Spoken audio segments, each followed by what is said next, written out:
Good morning dear students, welcome to she was English grammar. ఈరోజు మనం ఒక ఇడియం యొక్క మీనింగ్ మనం నేర్చుకుందాం. ఏంటయ్యా అంటే to throw in the towel అంటాం. To throw in the towel అంటే టు యాక్సెప్ట్ డిఫీట్ అని, ఓటమిని ఒప్పుకోవడం.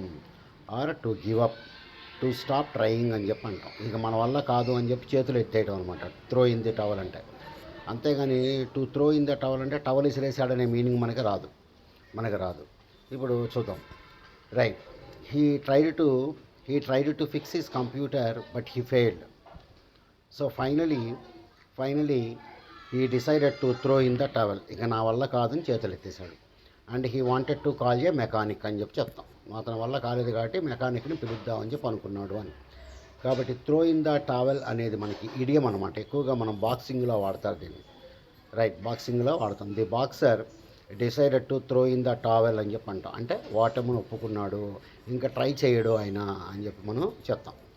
The boxer was defeated twice, so he decided to throw in the towel and he did not want to try again. ఇంకా అయిపోయింది మన పని అని చెప్పి చేతులు ఎత్తేసాడు, ఇక మన వల్ల కాదు అని చెప్పాడు. కాబట్టి మీనింగ్స్ ఏం చెప్తాం? To give up, to accept defeat, to stop trying అనేటువంటి మీనింగ్లో మనం దీన్ని చెప్తూ ఉంటాం అన్నమాట. ఓకే డియర్ స్టూడెంట్స్, మీకు ఈ వీడియో నచ్చితే లైక్, షేర్ అండ్ సబ్స్క్రైబ్ చేసుకోండి. Good day to you all.